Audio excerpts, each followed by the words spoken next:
Next session is called Appetite for Action, very cleverly. Around a third of the food produced globally is lost or wasted, which clearly has serious environmental impact. And, you know, it's a waste of somebody's money. It's an area where efficiency improvement is absolutely a no-brainer. Sodexo are one of the biggest food and FM providers in the world. So to give us some thoughts on that is their Director of Corporate Responsibility for Sodexo UK and Ireland, Claire Atkins-Morris. Good afternoon, my name's Claire Atkins-Morris, and today I'd like to talk to you around how food waste is incorporated within net zero. So we talked a lot about scope 1 and scope 2. Where does food waste fit in all of this? And so we went up to COP27, I'm talking about COP27, I'm getting excited. It's in Sharm el-Sheikh and we're trying to get food waste on the agenda for that. So I went up to COP26 in Glasgow last year, revved out to talk around food waste. And what happened? It wasn't on the agenda. We had lots of conversations about scope 1 and scope 2, and it was really frustrating because the food system, as Martin just said, makes a massive impact. And so for COP27, we absolutely want it on the agenda. I don't think I'm going to cover this slide because I feel it's been done justice all this morning, but we've got TCFD for risks, we've got differentiators for opportunities, but also the quick wins. Again, those recycling bins. The client loves the recycling bins. Setting mitigation targets. So know where your impact is. Again, we covered that this morning. If you don't have the data, you don't know where your impact's going to be. So focus on that. And acting on climate change. Keeping the 1.5 degrees C trajectory alive. Now, that was the big thing coming from COP26. Government can't do this without businesses. And yet, when we start looking at where we actually are, we're nowhere near 1.5 degrees. So we do need to collectively continue to push on this because those pictures, they're not going away. And Georgia, you're absolutely right to have them up there because that so what element, where's Guy? Is he still here or has he left us? Where's Guy? Oh, he's gone. Disappointing. Because I was going to talk around social value just for him. I was going to bring it to life for him.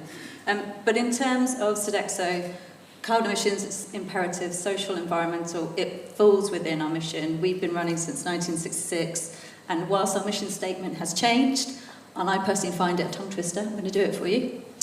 Create a better day every day for everyone to build a better life for all. I haven't quite got that ready. It's a good strapline, but I'm still working on it.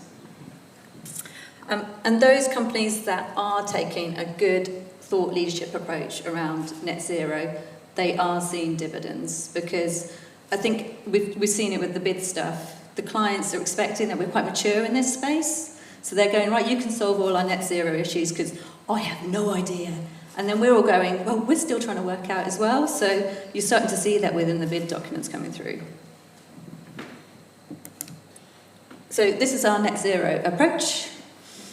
Key things to consider. So we've been on this journey since 2010. So we've had a massive head start. And we couldn't do it on our own. Collaboration is key, so we've been with WWF, and they helped us to understand our scope 1 and 2.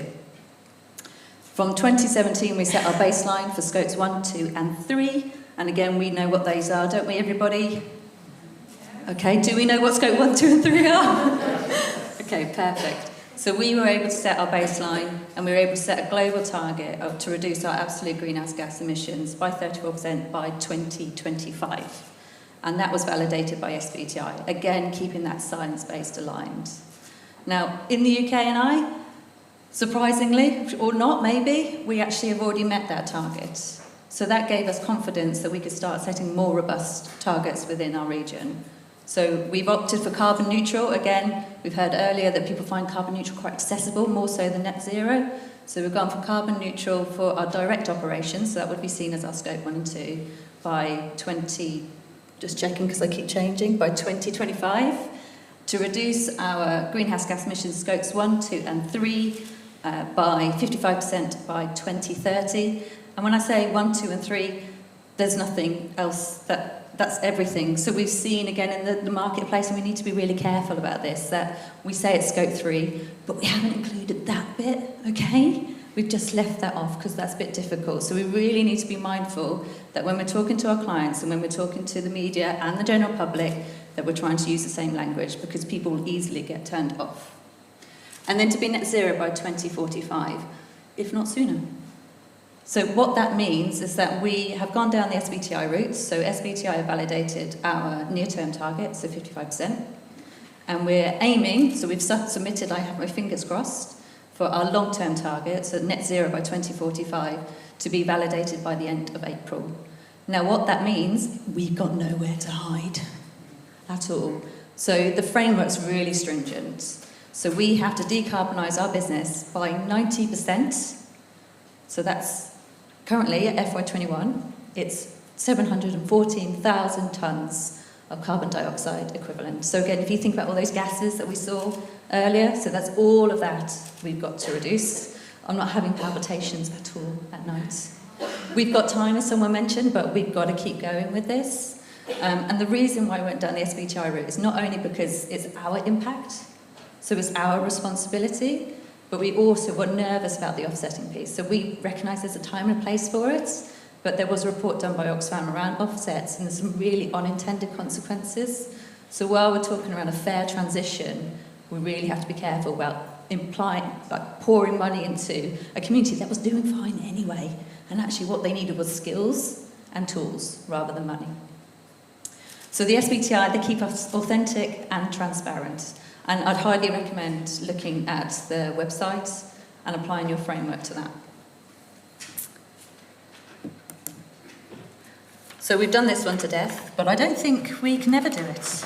So we've got carbon neutral sits within our scope 1 and 2, and you can see that's how we heat our buildings, that's our company cars, and that's how we procure our electricity. Scope 3 on the other side, again, these are greenhouse gas protocols, but what we've done, again, to try and make it easy for people to understand, is start talking about less around the sort of activities that are in the greenhouse gas protocol, but more what it means to us. So it's supply chain, it's how we commute, it's our work that we do on our client sites. Now, to give context, how much do you think of our scope 1 and 2 is in scope 1 and 2? So of our carbon footprint, how much is in scope 1 and 2, do you think? Go on. Higher, lower, come on. 5%. Lower. 2%. Lower. 1%. 1% of our total carbon emissions sits in scope 1 and 2. Which means we have both the challenge and the opportunity of 99% in scope 3. And when I shared that with some people at COP26, they're like, whoa, that's massive. I was like, I know. Sorry.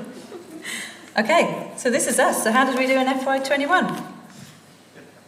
So you can see we have quite a good grasp on our scope 1 and 2. So we've already started the whole measurement, and that's thanks to not only WWF but RAP.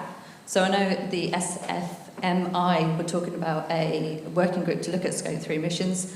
Please talk to RAP. They've already done it, and they've already done it around the greenhouse gas protocol. So please do align, because what we don't want is another set of frameworks hitting our supply chain. So try and be as consistent as we can, because our poor suppliers are going to be absolutely hit by us going, tell us what your carbon footprint is of this product. I need to know, and I need to know it now, and I'm going to buy 4 of them, but I need to know it for this bid, and I can see that's going to happen. So we're going to end up in lots of data gathering, which is good, but not much impact. So we have to be really careful on that piece. So on scope 1 and 2, our biggest challenge is heating. So we procure electricity for 4 prisons, and our heating has gone massively up. So again, looking at impact and focusing our efforts, we have a decarbonisation strategy kicking off, and that's where we're starting. So we could start our offices, because that would be lovely, but actually they're like 0.001%, and that's why we're focusing on our prisons. And it goes back to why the data is important. Looking at our scope 3, you've got 23% in our supply chain of our carbon emissions. And when you think that 47% of our spend is with SMEs, we're going to have some real collaborative workshops with them, because we've already gone out to survey going, we're not asking, we just want to know where you are right now, because we're not putting on the pressure, just doing a dip test. And already some have come back and gone, we're well all over it, sorted. And what we've been surprised about is that our larger suppliers gone, we're not sure actually. Could we have some help? And I've gone, I'm surprised, but I'm pleased that I know now and we can do something about it. The remaining 70%, yes, is on our client sites. So it's the products and services that we deliver on our client sites. So we've got to work with our clients. Now you'll see a lot of the net zero commitments exclude the client piece because that's difficult. And also you can see duplication because a lot of our scope 3 will be our clients' scope 1 and 2. But actually, how do we make sure that works? But we've got to do it because if we're going to continue to go down the SBTi route, we need to capture it.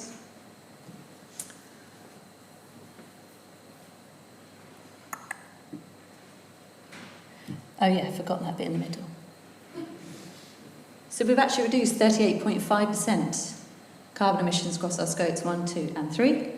And I did check the intensity of it, because you're like, oh, our offices have been shut, we're not travelling as much, have we just done it that way? But we checked the carbon intensity, so again, making sure we're transparent and authentic, and actually it's a true reduction, it's not just been through the external factors. But I hear someone in my ear, and he's not here, his name is Guy.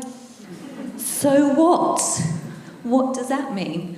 Well, it means that we've done some great work. It means that we've met our targets, but it also means we've got a long way to go. But it gives confidence to individuals that we're already in great progress and that we know where we need to go. I hope his ears are burning. Do you think I should do stand-up? Okay.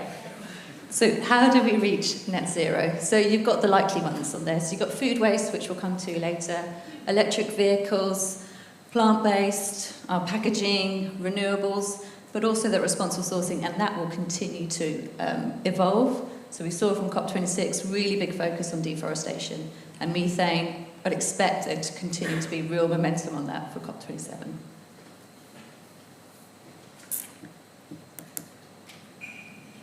Okay, so I'm going into well-being now. We've all been sitting on our bottoms all day, and people say we have to stand up at least half an hour. So I'm going to ask you, instead of putting your hands up, if you would mind participating to answer these questions. There is nowhere to hide. I will call you out. So this is a question. Why is tackling food waste so critical? So we heard from Martin that stat earlier, but what percentage of emissions are generated from the production and consumption of food and drink in the UK? Is it A, 9%, B, 35%, or C, 71%? So if you think it is A, please stand up. Ooh. Is that stand or is that walk out? What we're doing? Is it B?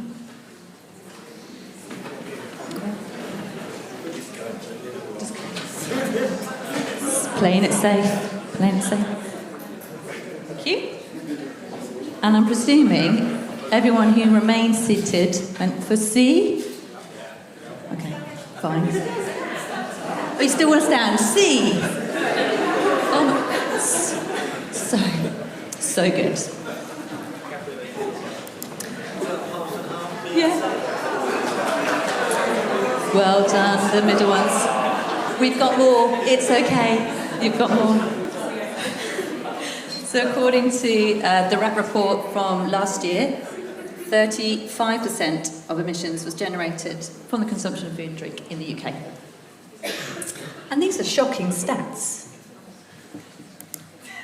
Next, are you ready? Got a bit excited, so be steady. Right, so how many tonnes of food is wasted in the UK by the food services industry? Okay? Do you want to just stand up? So I'm going to go for it. Right, are you ready? Or are you going to walk down again? What are you going to do? Is it A? I'm not going to pass you this mic back. Is it A? Is it 850,000? What is the time period? Pardon? What is the time period? A year. Wait a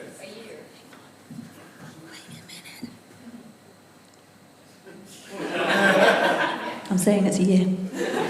It might be incorrect, but right now I'm going for a year. Come to me afterwards. Is it A, 850,000?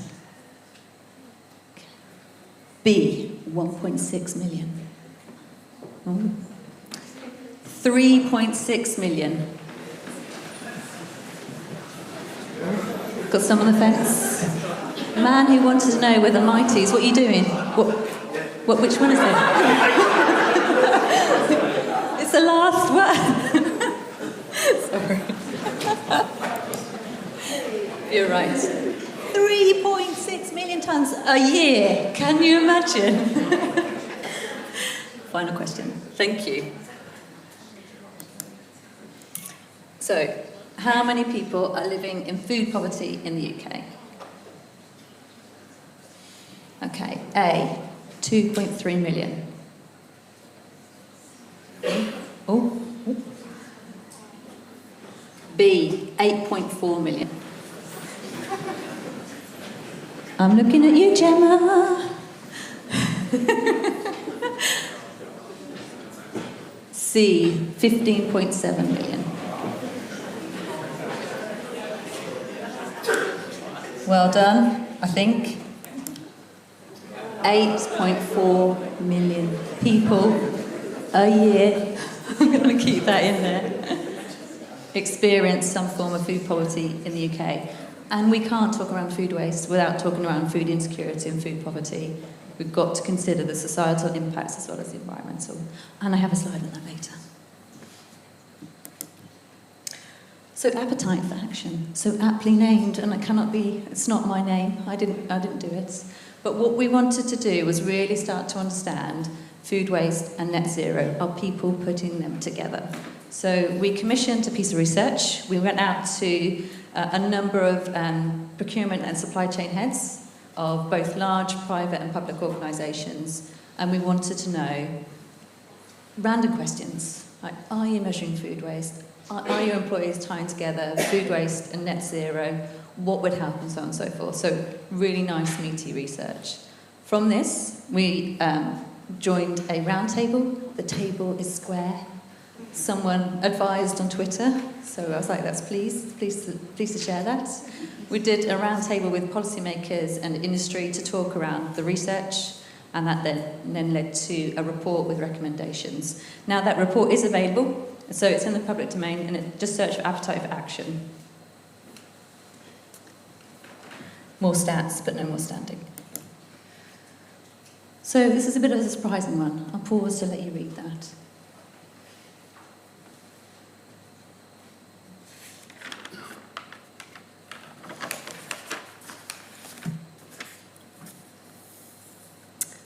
So we saw the Sustainable Development Goals this morning, and lots of people, I'm not sure whether I should ask, how many people have already got a food waste commitment in their organisation? Gemma, we have. Sorry. Okay. Just checking over there. Okay. So actually not many people have actually got a food waste commitment. It's interesting. Because the businesses that we talk to, they will say, yeah, we're going to reduce food waste by 50% by 2030, because that's in line with Sustainable Development Goals. And then when we say, well, show us your data, oh, we haven't yet started to track it yet. So we have to be really careful. If we're going to put commitments, again, what is it, Mark that came before me, if I just made his name up? Matt, sorry. Matt, we need to be really careful about the commitments we make, that we cannot then reaffirm what the data looks like. And so while businesses, we do a fantastic job, it doesn't help to have a bit of stronger regulation and policy coming from the government, because it helps to get those conversations set up in the boardroom. So I know when I started to talk around net zero, so I've been in this role since July last year, and we didn't have a net zero commitment, which I was like, well, we're going to COP26, we kind of need to have one. And what we did was I took each one of our senior members of the team and sat them down and did a little webinar on net zero with a test, which was pass or fail, so that when they knew that they were signing off our commitment, they knew what they were signing off. And actually, it sailed through, which I was very surprised about. But it made me realise that we were working with an organisation that was really ready for net zero, and they could see the market. But actually, what really helped was that we were all talking about it, and it was all being spoken about in COP26. And for me, having the government on our side really helps to support this.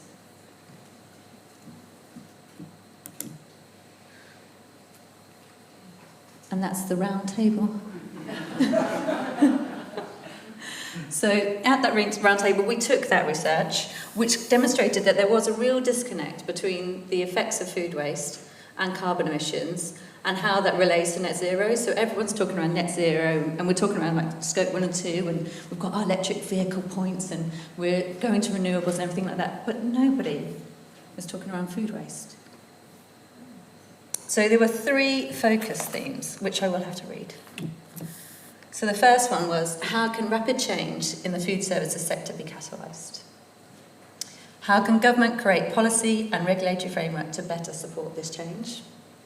And our third exam question was, how can the government and industry better educate customers and consumers about the impact of food waste on the climate and their role in supporting, this is a long one, Mel, and its role in supporting the reduction of food waste and therefore carbon emissions. So those were our 3 exam questions. And the individuals that were there, motley crew, we had RAP, CBI, we had some of our clients, and we had DEFRA, and we also had Baroness Akintosh Pickering, who is the Vice Chair of APPG.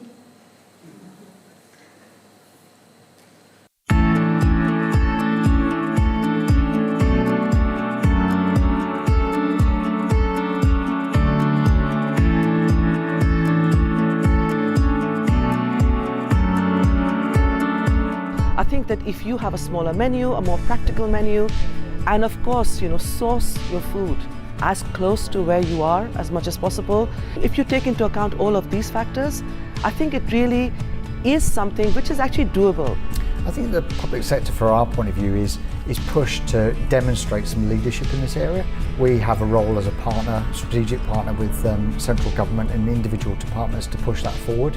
So I'd like to see government valuing farmers more and expressing the value of the farmers to the food chain and reflecting the standards of food production.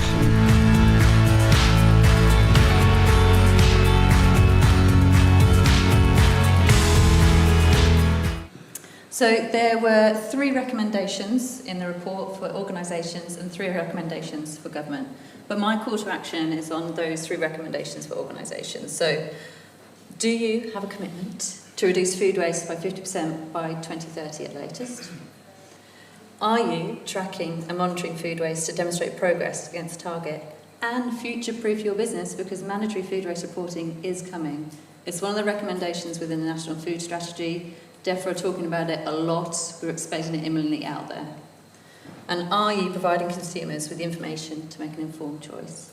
Now, the FM sector is just one of an amazing sector to be in, because we have such a long value chain. Everyone focuses on the retail guys, but actually if you think about the impact that we can have through our suppliers all the way through to our consumers, our value chain is far longer. And that means that we have an ability to make such an impact within this. Last slide, I promise, Martin. So we are the founding partner of Stop Hunger Foundation, and its global mission is to eradicate food poverty. We can look at carbon and food waste in isolation, but it would be wrong to do so. And that 8.4 million people, that's the equivalent of London's population. And because we're all large employers, it's very likely that includes some of our workforce as well, not to be taken lightly. So tackling food waste and food insecurity collectively creates that holistic approach. So things like food redistribution to our charity partners, volunteering our resources, and we do know our numbers. You'll be pleased to know, George, if he's here. And sharing our skills, whether that's just on health and safety, net zero, sharing our skills with our charity partners to truly make a difference. This is your plug. So as IFM rightfully posted, everything is connected to everything else. And we recognised that COP26 needs to be a fair transition.